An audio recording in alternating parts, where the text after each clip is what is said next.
लो भाई, ठीक है। कक्षा 7 का चैप्टर नंबर 7 नाम क्या है? त्रिभुजों की सर्वांग समता। त्रिभुजों की सर्वांग समता। सर्वांग समता, ठीक है। तो सबसे पहले त्रिभुज तो कल बता दिया मैंने आपको। तीन भुजाओं से गिरी बंद आकृति को क्या कहते हैं? त्रिभुज। आज हम बात करेंगे सर्वांग समता की, ठीक है। पहले शब्द का मतलब पता होना चाहिए। इंग्लिश में कहेंगे कॉन्ग्रुएंसी ऑफ ट्रायंगल।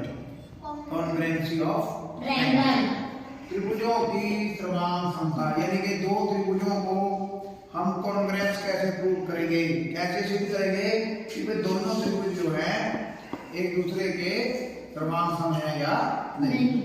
देखो सर्वांग सम का मतलब क्या है, कॉन्ग्रुएंसी का मतलब क्या है। देखो ये दो शब्दों से मिला हुआ है, सर्वांग जमा समता। इसमें एक शब्द और छुपा हुआ है, अंग, ठीक है। सर्व अंग, सर्व अंग समान, जिसके सारे अंग समान हैं, ठीक है। मान लिया दो त्रिभुज ले लिया हमने, एक त्रिभुज ये ले ली और एक त्रिभुज ये ले ली।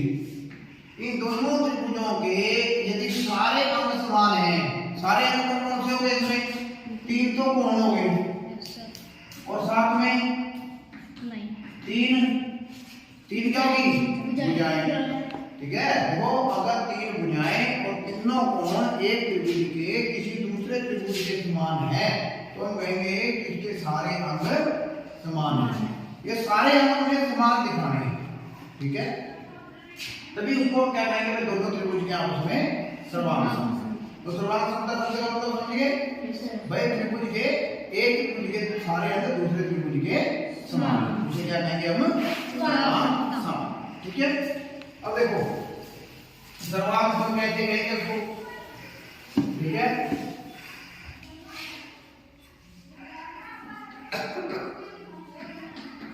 त्रिभुजों की सर्वांग समता, देखो ये दो त्रिभुज हैं, ठीक है। अब हमने दिखाना है कि ये दो त्रिभुज सर्वांग सम है या नहीं, ठीक। भाई इसके सारे अंग और इस त्रिभुज के सारे अंग आपस में बराबर है या नहीं, कैसे दिखाएंगे? क्या तरीका हो सकता है? कुछ भी नहीं, चक्कर में पड़ना नहीं है। मेरे हाथ में दो त्रिभुज हैं, एक दूसरे के ऊपर रख दो बस। ये दो ट्रायंगल है और हमने बताना भी ये सर्वांग सम है या नहीं। सर्वांग सम का मतलब क्या है? भैया एक दूसरे को पूरा पूरा ढक नहीं है, ढक नहीं है पूरा पूरा। अब देखो इनका आकार एक जैसा है, त्रिभुज की जैसी है, तो यानी कि अगर दो आकृतियों को सर्वांग सम दिखाना है, इन्हीं भी कोई भी दो आकृतियां आ गई, त्रिभुज की बात नहीं कर रहे, कोई भी दो आकृतियां आ गई, दो से ज्यादा आ गई, अगर उनको हमने सर्वांग सम दिखाना है, भैया सर्वांग सम है या नहीं, तो सबसे पहली कंडीशन क्या है? उनका आकार समान होना चाहिए। आकार समान होना चाहिए। आकार समझ रहे हो? आकार समझ रहे हो ना?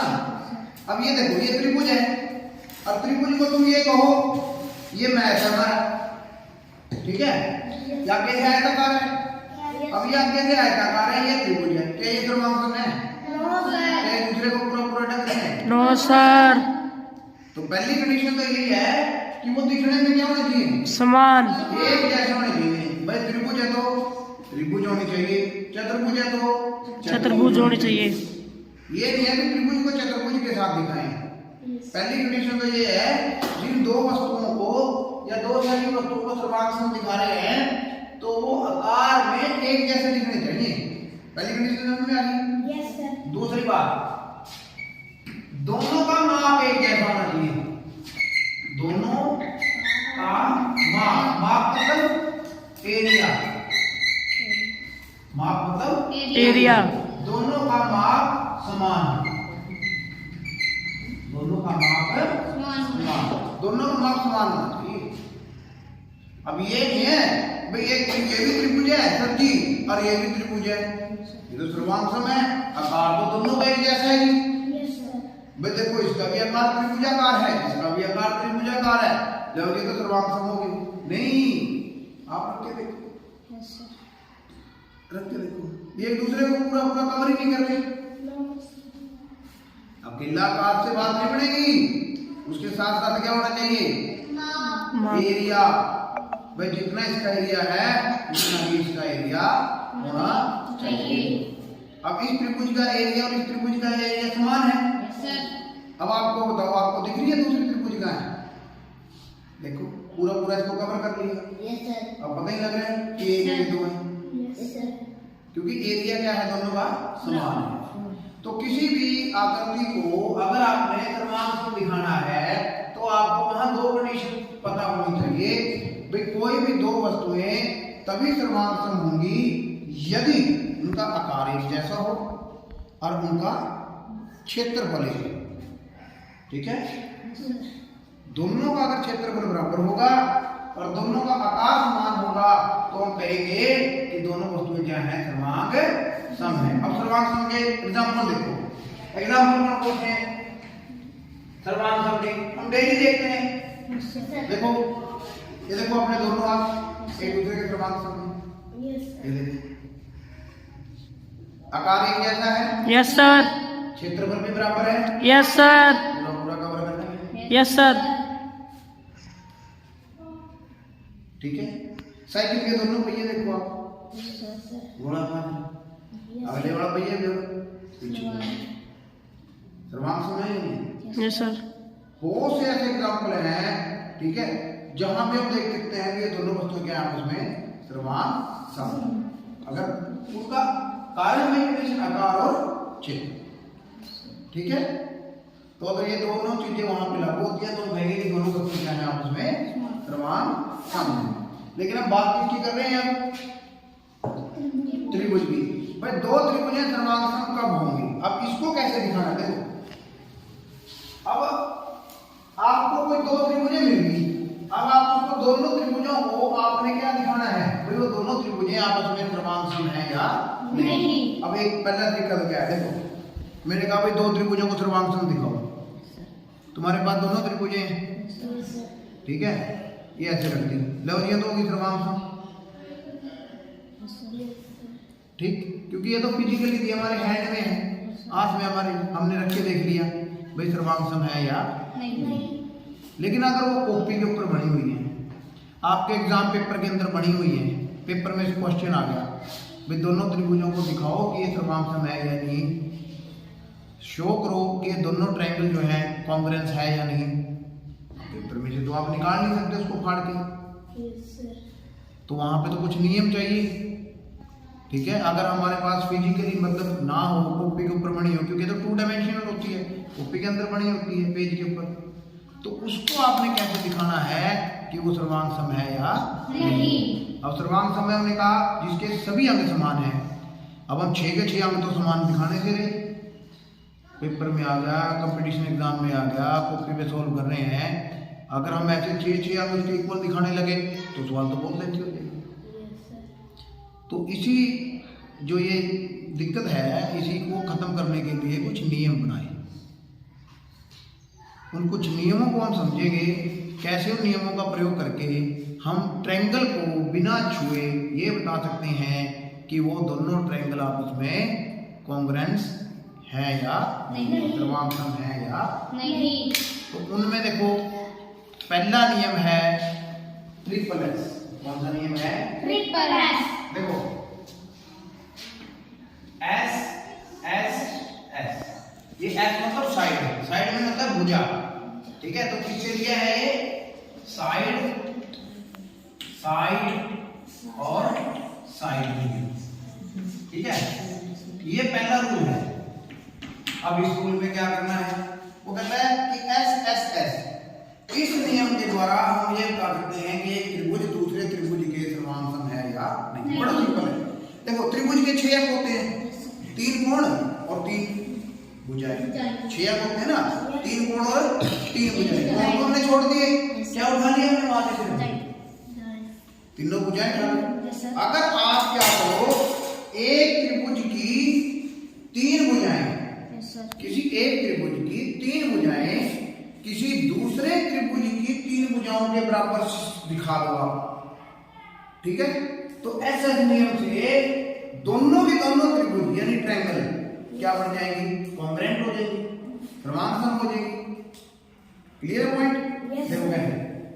अब ये एक त्रिभुज है जिसका नाम हमने ले लिया ए बी सी, और एक दूसरा त्रिभुज है वो मैंने ऐसे बना दिया जिसका नाम ले लिया मैंने पी क्यू आर, ऐसे एग्जाम में बना गया हमारे पास।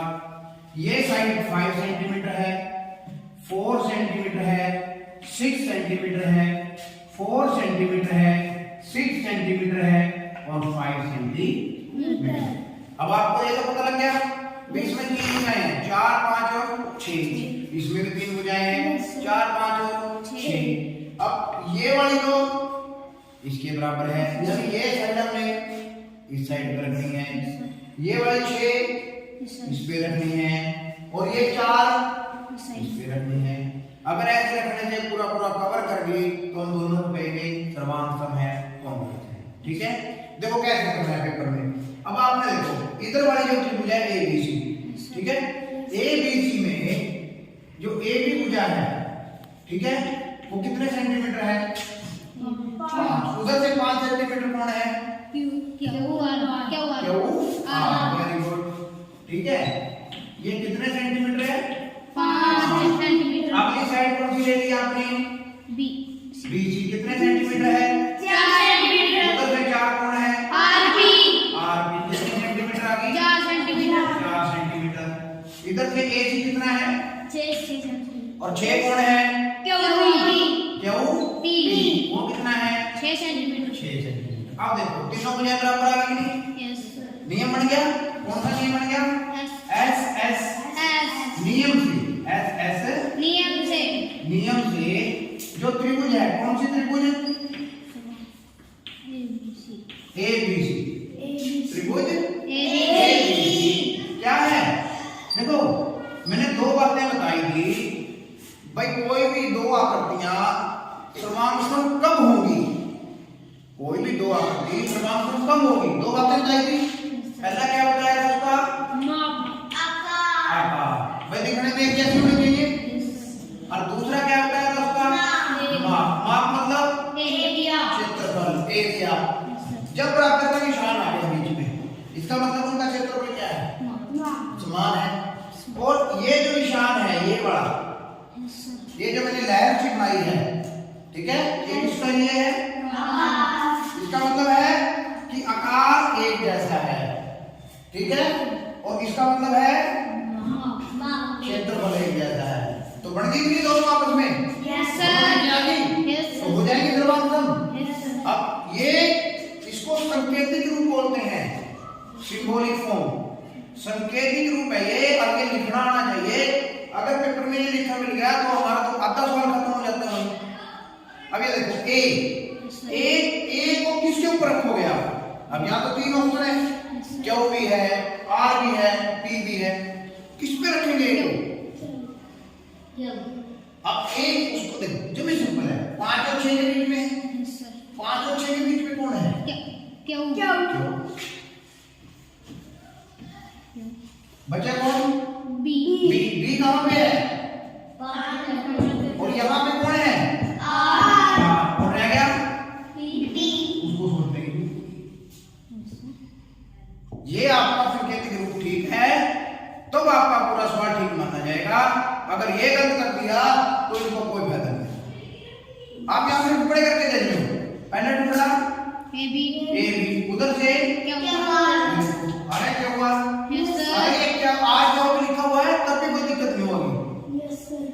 उसके बाद बी सी, उसके बाद ये देखो बी सी आर पी, उसके बाद सी ए कर रहे हैं, सी कर लो, सी ए या ए सी, और इधर से क्यू पी पी क्यू, अरे बराबर संकेतिक रूप है, सही है। सही है। ये लिखना बहुत जरूरी है, ठीक है।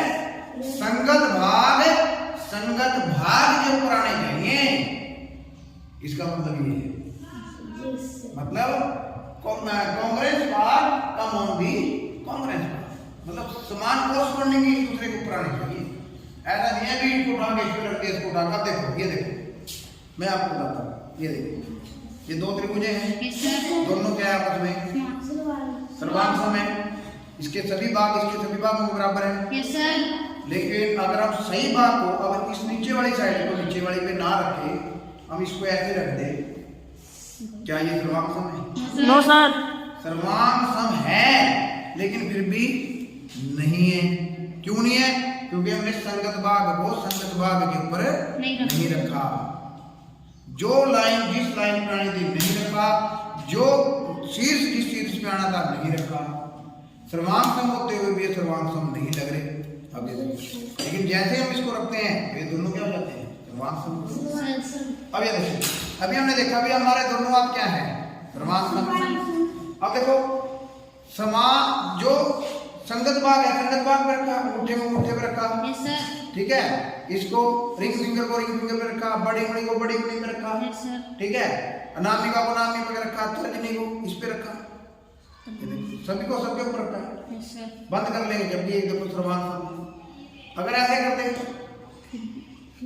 देखो पूरा नहीं ढक रहे, इधर से अंगूठे दिख रहे हैं, ये देखो उंगलियां अलग अलग है, कोई बात किसी के ऊपर नहीं, ठीक है। ये देखो ये तो मछली बन गई, मछली जल की पानी, ये उसका पानी, क्योंकि सर्वांग सम पे नहीं है। लेकिन अगर रख देते हैं तो हो जाता है।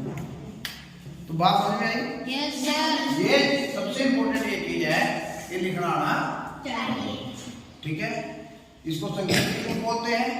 संगत भाग के ऊपर आना चाहिए।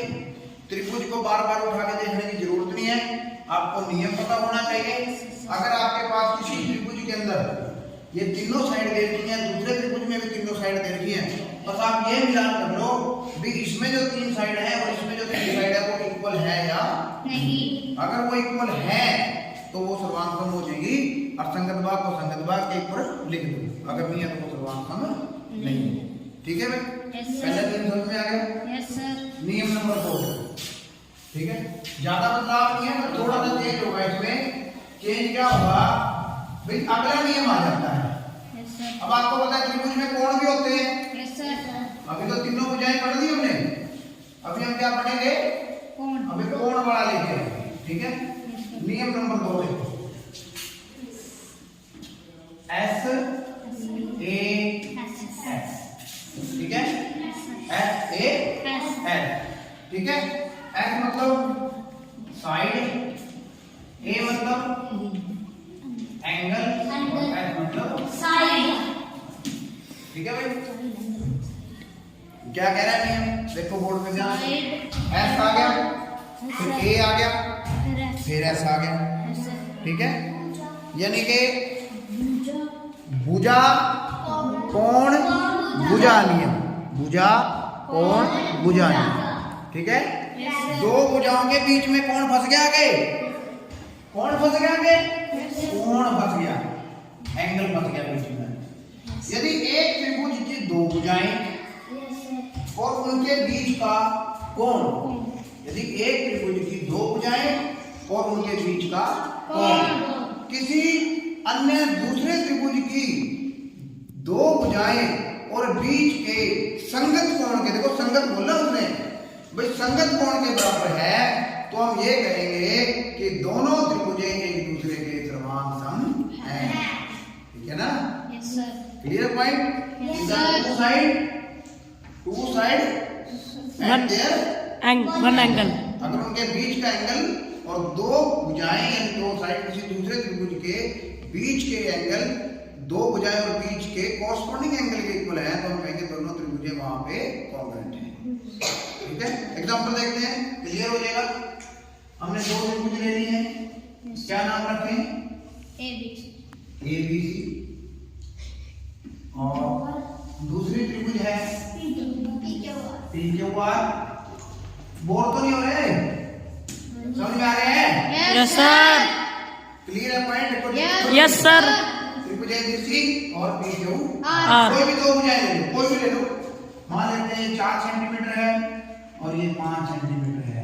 अब इन दोनों भुजाओं के बीच का एंगल कौन सा बनेगा? बी। कौन सा बनेगा?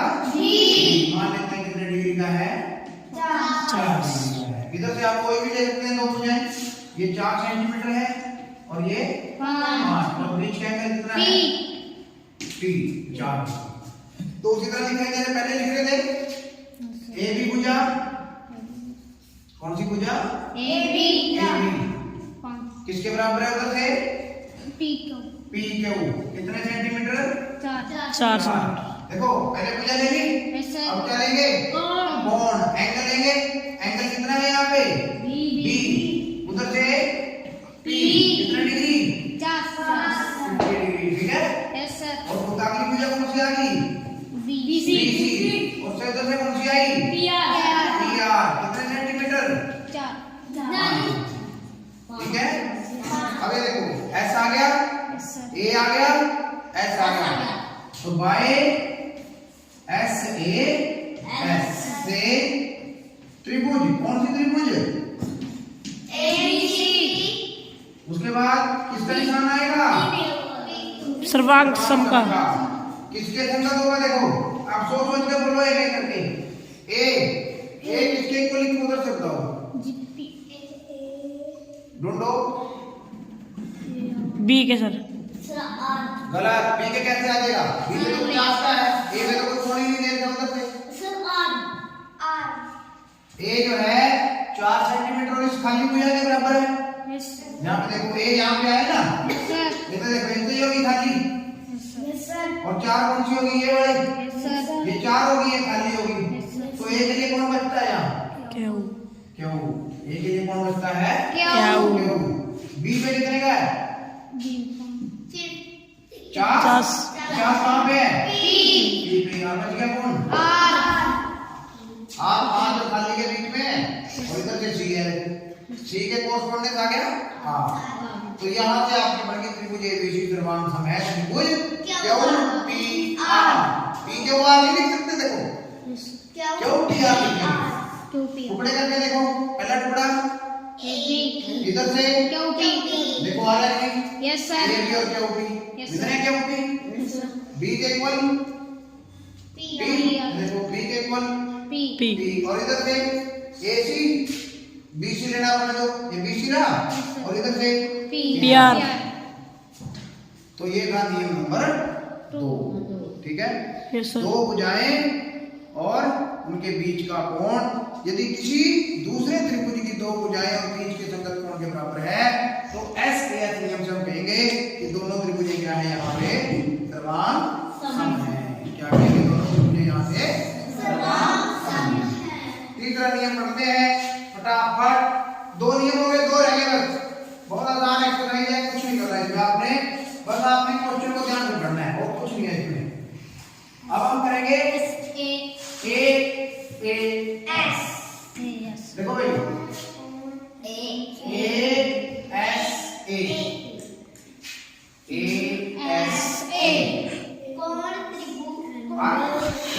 इसी में आ जाता है ए एस। इसको थोड़ा सा अलग से बता दूं मैं। पहले ये कंफ्यूज हो जाओगे आप। A S A. ठीक है। ए मतलब एंगल, ठीक है। Angle side angle. पहले देखो 2 भुजाओं के बीच में कोण रखा था। अब 2 कोणों के बीच की भुजा आ जाएगी। 2 कोणों के बीच में फंस जाएगी अब भुजा। यदि परिभाषा देखते हैं इसकी, यदि 2 कोण और उनके बीच की भुजा किसी दूसरे त्रिभुज के 2 कोण और बीच की संगत भुजा के बराबर है तो हम ये कहेंगे दोनों त्रिभुजें समान हैं। हम ये कहेंगे दोनों त्रिभुजें समान हैं। ठीक है। देखो कैसे बनेगी। तो सबसे पहले वही एग्जांपल 2 त्रिभुजें बनाते हैं। ये तो आप खुद भी बना के सोल्व कर सकते हो। ये दोनों त्रिभुजें बना ली। ठीक है। नाम ले लेते हैं ए बी सी। कुछ भी नाम ABC भी लिख सकते हैं, PQR भी लिख सकते हैं, XYZ भी लिख सकते हैं, RST भी लिख सकते हैं, UVW भी लिख सकते हैं, रामू श्यामू कुछ भी लिख सकते हैं। इन पॉइंटों में नाम रहेंगे, ठीक है। लेकिन वो ज्यादा बड़े हो जाएंगे, इसमें नहीं लिखते, छोटे छोटे लिखते हैं। यहाँ पे नाम दे दिया इसका X Y Z। लो जी, दो कोण लेने हैं, कोई से भी दो कोण ले लो, 40 डिग्री ले लो, 50 डिग्री ले लो, ठीक है। ठीक है भाई, 40 ले लिया, 50 ले लिया, कितना हो गया 90। ठीक है, इसकी थोड़ी वैल्यू बता दो, 60 कर दो, उसको 70 कर दो, एक 40 ले लिया, एक 70 ले लिया, ठीक है भाई। अब इधर से ये 40 हो गया और ये 70, ठीक है। सेम आगे इनके देखो 40 और 70 के बीच में कौन सी भुजा है? BC। इसकी वैल्यू ले लो 5 सेंटीमीटर और XYZ की वैल्यू ले लो 5 सेंटीमीटर। अगर 5 नहीं हुई, मान लिया 6 होगी, फिर तो ध्रुवांक को कम नहीं है, वो बड़ी हो जाएगी। ये मान लिया आपने 40 ले लिया, 70 ले लिया, ये 40 ले लिया, ये 50 कर दिया, फिर तो ध्रुवांक में क्या दिखाना है? हम देख के कहेंगे कि ध्रुवांक सम नहीं है। हाँ का तो पता ही पता, ना का पता होना चाहिए। 40-50 देखा भाई, तो इसको क्या दिखाएंगे? ये तो पहले नहीं है, क्योंकि ये एंगल इक्वल ही नहीं आया, इसलिए ध्रुवांक नहीं है। अब चेक करते हैं, तो सबसे पहले एंगल लेते हैं। देखो इसने एंगल कहा, एंगल बी कितने डिग्री है? 40। उधर से 40 पे कौन है? वैल्यू दिखाएंगे। उसके बाद साइड लेनी है, BC है, उधर से कौन है? XZ कितने सेंटीमीटर? 5 सेंटीमीटर। उधर से एंगल C, उधर से कौन सा आएगा? Z। कितने डिग्री? 70। आगे कितना मिल जाए? तो Y कौन से नियम से? ASA। त्रिभुज कौन सी त्रिभुज? ABC। C क्या है? ध्रुवांक। सीधा लिख दूं XYZ? लिख दूं सीधा? Yes sir.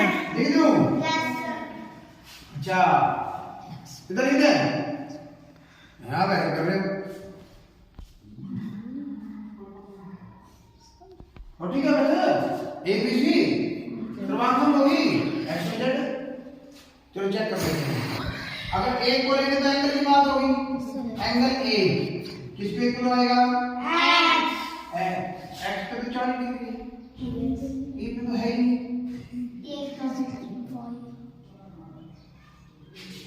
B 40 डिग्री, इधर से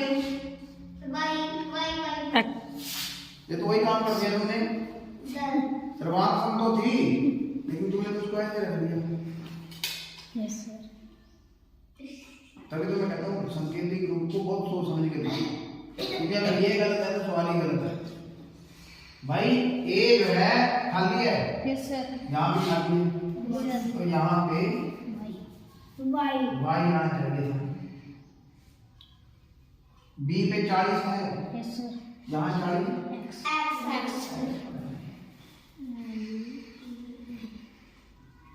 70 C पर है और Z पर है। अब तभी तो उसने कहा एक त्रिभुज के दो कोण और उसके बीच की भुजा किसी अन्य दूसरे त्रिभुज के दो कोण और उनके बीच की संगत भुजा के बराबर होगा, तब हम कहेंगे दोनों त्रिभुज ध्रुवांक समझे। क्लियर है पॉइंट? अच्छा एक बात और है, इसी नियम को SASA, ये जो नियम है, ये नियम AAS भी हो सकता है, ठीक है। यही नियम AAS भी हो सकता है, मतलब दो कोण और एक भुजा किसी अन्य त्रिभुज के दो कोण और एक संगत भुजा के बराबर हो, तब भी त्रिभुजें ध्रुवांक सम होंगी। ये इसी के अंदर प्रयोग हो जाता है। कैसे? अच्छा देखो, अगर एक त्रिभुज के दो कोण आपस में बराबर हैं, तो क्या तीसरा कोण बराबर नहीं होगा?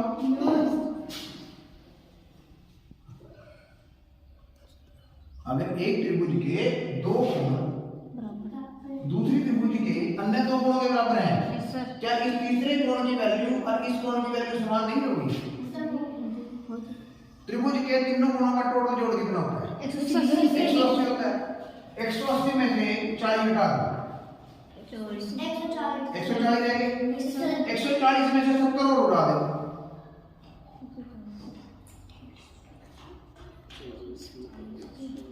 70 रहेगा। 70 लिख दो ये आने, सेम टू सेम ये भी 70 आएगा। Yes sir. देखो अब इसके तीनों कोण बराबर हो गए। Yes sir. अब हमने फिर वही काम करना है, जो जिसके बराबर है उसको उसके बराबर लिख देंगे। उसी तरह भुजा लिख देंगे, कोण लिख देंगे, सेम टू सेम यही प्रोसेस चलेगा। तो ये सेम बनेगी दोनों नियम। Yes sir. जब ये ऐसा आएगा तो इस के बराबर लिख देंगे। यहाँ पे ये ऐसा है, क्योंकि जब दो कोण बराबर होंगे तो तीसरा तो ऑटोमेटिकली बराबर हो जाएगा। इसलिए एस ए कोण को हम ए के द्वारा भी सॉल्व करते हैं। ठीक है, तीनों नियम समझ में आ गए? Yes sir. ट्रिपल एस, फिर एस और फिर ए और इसी के नाम ए एस। ठीक है, लास्ट नियम रह गया बट नॉट द लीस्ट, बढ़िया है लास्ट वाला भी। वो स्पेशल बना हुआ है, राइट एंगल ट्रायंगल के लिए, समकोण त्रिभुज के लिए। देखो ये दोनों त्रिभुज लेके आ रहा हूं मैं, ये देखो इस त्रिभुज में और इस त्रिभुज में आपको कुछ फर्क नजर आ रहा है? Yes sir. क्या फर्क नजर आ रहा है? और डिफरेंस होगा इन दोनों त्रिभुजों में। Yes sir. ये देखो ना, इसकी ये साइड बिल्कुल सीधी है 90 डिग्री, इसलिए इसका नाम राइट एंगल ट्रायंगल है। इसका नाम क्या है? राइट एंगल ट्रायंगल, समकोण त्रिभुज। ठीक है, नंबर 4 पे आता है क्या नियम आता है?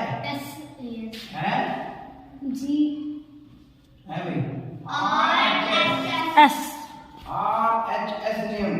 ठीक है, स्पेशल इसके लिए बना हुआ है राइट एंगल ट्रायंगल के लिए। अगर राइट RHS नियम से दो समकोण त्रिभुजों को हम क्या दिखाएंगे? कृपांकन दिखाएंगे। R मतलब समकोण 90 डिग्री, राइट एंगल। ठीक है, H मतलब करंट, हाइपोटेन्यूज। ठीक है, करंट जो सबसे बड़ी भुजा है, देखो ये सबसे बड़ी भुजा है, ये करंट है। ठीक है, ये जो करंट है सबसे बड़ी भुजा है, ये देखो ये त्रिभुज। ठीक है, ये देखो ये सबसे बड़ी भुजा होती है, क्योंकि इसके सामने का कोण सबसे बड़ा होता है। इसका सामने कोण 90 है तो ये सबसे बड़ी भुजा है, क्योंकि इसका सामने का कोण सबसे बड़ा होता है। अब ये भुजा लंबी है तो इसका मतलब ये वाला जो कोण है, ये कोण इस कोण से बड़ा है। इसके सामने की भुजा छोटी है तो ये कोण सबसे छोटा है। ये सबसे छोटा है, ये इससे बड़ा है और ये सबसे बड़ा कोण है। ठीक है, तो समकोण त्रिभुज में कर्ण सबसे लंबी भुजा होती है। और एस का मतलब क्या आ गया? साइड। एस का मतलब क्या आ गया यहाँ पे? साइड, यानी भुजा। ठीक है, समकोण कर्ण भुजा। ठीक है, राइट एंगल आ गया, हाइपोटेन्यूज आ गया और एक साइड आ गया। समकोण त्रिभुज के लिए बना हुआ है स्पेशल। इसमें क्या होगा, अगर एक समकोण त्रिभुज ये है और एक समकोण त्रिभुज ये है। ठीक है, ABC PQR देखो ये कितने में समकोण है? B बिंदु में, और ये कौन से बिंदु में समकोण है? क्यू। 90 डिग्री मिल गया। तो कोण B जो है इक्वल है कोण Q इक्वल। ठीक है, कोण B जो है और वो कोण Q के इक्वल है 90 डिग्री। डिग्री मिल गया। उसके बाद आएगा करंट। अच्छा, इस आकृति में करंट कौन सा है बताओ? AC। ठीक है, मान लेते हैं इसकी वैल्यू कितनी है? 5 सेंटीमीटर। इधर करंट कौन है? करंट इस देखो समकोण के बाद करंट आता है। अगर राइट एंगल ट्रायंगल के अंदर करंट की वैल्यू नहीं देती तो हम उसको समान समझ नहीं कर पाएंगे, क्योंकि अगर एंगल को दे दिया, अगर यहाँ पे वैल्यू नहीं दी तो वो सवाल सॉल्व नहीं होगा, क्योंकि बिना करंट के ये नियम काम नहीं करेगा। करंट का होना जरूरी है। ठीक है, तो यहाँ पे जो करंट की वैल्यू है AC की वो कितनी है? 5 है। PR कितना सेंटीमीटर? 5 है। ठीक है, अब एक साइड, अगर ये बीसी साइड दे दी है 4 सेंटीमीटर और इधर से साइड कौन सी दे दी? P. देखो आगे पीछे तो करेगा, Yes, sir. आपको नहीं थोड़ी देगा भाई उठा के इसको इसके ऊपर रख दे, वो तो घुमा के देगा, तभी तो सवाल बनेंगे। Yes, sir. हल्का सा ट्विस्ट कर देगा क्वेश्चन को, ताकि आप संकेतिक रूप सही तो लिख पाओ। तो यहाँ पे जो बीसी की वैल्यू है 4 है, कि उधर से किसके ऊपर आ रही है? पी के P. ऊपर 4 सेंटीमीटर। Meter. अब नियम देखो, एक आर मिल गया, Yes, sir. एच मिल गया, एच मिल गया, साइड में मिल गया, Yes, sir. तो बाय आर एच एच से जो त्रिभुज है ए बी सी वो सर्वांग सम है, किसके सर्वांग सम है? पी क्यू आर लिख दूं? Nani. क्यों? पहले तो लिखा था एक्स वाई जेड, सीधा लिख दें अब P Q R. No sir. फिर क्या करें? ढूंढो फिर, देखो बी पे देखो सम कौन है, Yes, sir. यहाँ सम कौन किस पे है? क्या तो बी के लिए तो हम लिख देंगे क्या ठीक। अच्छा ए देखो, ए यहाँ पे है, Yes, sir. इधर 5 है Yes, sir. और इधर खाली. खाली, इधर 5 है, Yes, sir. इधर खाली है, Yes, no, sir. इधर है, इधर है, Yes, sir. तो फिर ए किसके साथ जाएगा? आर आर के साथ। Very good. बचा सी। Yes, sir. इधर से कौन बचा? पी क्या नाम पड़ेगा? R Q P not P Q R Q P संगत भाग, संगत भाग के ऊपर आना चाहिए, संगत भाग के ऊपर क्लियर पॉइंट। Yes, sir. तो ये था नियम नंबर 4, यदि एक समकोण त्रिभुज का कर्ण और उसकी एक भुजा किसी अन्य दूसरे समकोण त्रिभुज के कर्ण और अन्य भुजा के बराबर है, तो हम ये कहेंगे कि दोनों समकोण त्रिभुज कॉन्ग्रेंस हैं, सर्वांग सम हैं। अब ये देखो रख लिया एक दूसरे को, Yes, sir. Yes, sir. हो गए सर्वांग। Yes, sir. अगर मैं ये ना ठीक लिखूं, संकेतिक रूप ठीक ना लिखूं, इसको मैं ऐसे रखूं, ये सर्वांग सम होते हुए भी सर्वांग सम नहीं. तो भाई संकेतिक रूप बिल्कुल ठीक रखना है। एक त्रिभुज के 6 अंग होते हैं, 3 भुजाएं और 3 कोण। हमने तीन भुजाओं के साथ तो नियम ले लिया, लेकिन 3 कोणों के साथ नियम नहीं लिया। अब प्रश्न आता है, ये तुमने पूछना भी चाहिए प्रश्न, भाई सर जी ट्रिपल एस को नियम बन गया, ट्रिपल ए क्यों नहीं बनया? है भाई पूछना चाहिए। भाई ये त्रिभुज में 6 कोण, 3 कोणों के 3 भुजाएं होती हैं। भाई सर जी जब ट्रिपल एस नियम तो बन गया नहीं, आपने बता दिया, अभी हमें बताया भाई ट्रिपल एस तो सर्वांग समता का नियम है, लेकिन सर जी में ट्रिपल ए भी होगा, है फिर तो ट्रिपल ए भी होना चाहिए। Yes, sir. कौन कौन कौन भाई एक त्रिभुज के तीनों कोण यदि किसी दूसरे त्रिभुज के तीनों कोण के बराबर हों, तो हम कहेंगे कि दोनों त्रिभुज सर्वांग सम हैं। क्या ऐसा हो सकता है? हो भी सकता है, देखते हैं, चेक करते चलो चलो चेक करते हैं क्या का हो गए, अपन क्या हो लगेगा भाई है नहीं है। देखो अच्छा कल हमने त्रिभुज के प्रकार पढ़े थे। Yes, sir, sir. एक त्रिभुज पढ़ी होगी आपने,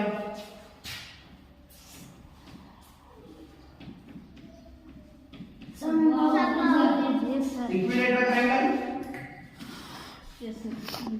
है, इक्विलेटरल ट्रायंगल पढ़ी थी, Yes, sir. तीनों साइड बराबर होती हैं, Yes, sir. A B C. अगर ये भी 5 सेंटीमीटर है, ये भी 5 सेंटीमीटर है, ये भी 5, तो ये कौन सा त्रिभुज है?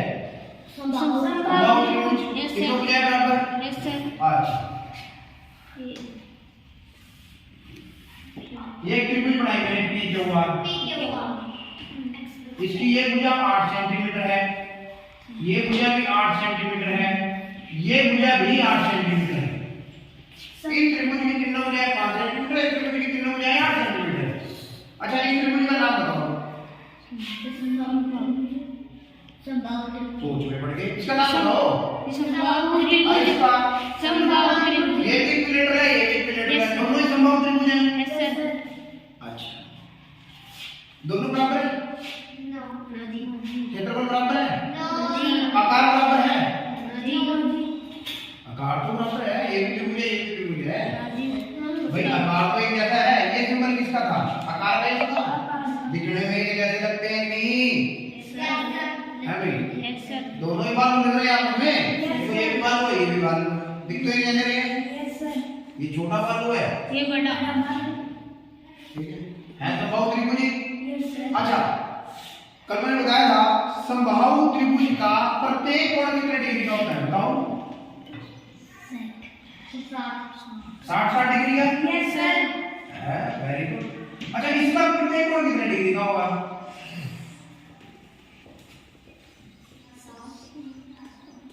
सोचने पड़ गया। तीनों क्या बराबर है? तीनों कोण बराबर होंगे। इनकी तीनों क्या बराबर है? तीनों कोण बराबर होंगे। कितने कितने के होंगे? 60। क्या ये त्रिभुज इसको पूरा पूरा ढक लेगी? No sir. अरे कोण तो बराबर है तीनों। हम बात कर रहे थे क्या ट्रिपल ए नियम है समान समता का। इसके तीनों कोण के बराबर आ गए। Yes sir. ये भी समबाहु त्रिभुज है, ये भी समबाहु त्रिभुज है। इसके तीनों कोण 60 के, इसके तीनों 60 के। लेकिन इसका साइज क्या है? बड़ा। और इसका छोटा। तो भाई ट्रिपल ए जो है वो समान समता का नियम नहीं है। ठीक है? Yes sir. अगर ये समान समता का नियम होता तो ये त्रिभुज इसको पूरा पूरा ढक लेती। Yes sir. तो इसलिए ट्रिपल ए समान समता का नियम दिया। पेपर में पूछता है एक नंबर में। पीछे जब आपने सेट फर्स्ट सेकंड के जब हुआ था पेपर तो उसमें ये प्रश्न आया। तो कौन कौन से नियम हो गए? एक बार रिवाइज कर दो फटाफट। एस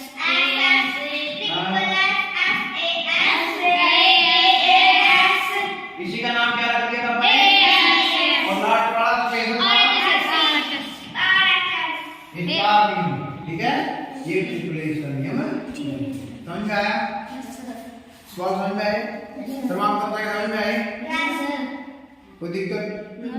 इसके क्वेश्चन कर लियो, चैनल को सब्सक्राइब कर लियो, यस सर। और लाइक कर लियो। ठीक है? आसान है मैथ। थोड़ा सा ठंडे दिमाग से नहीं पढ़ते हम।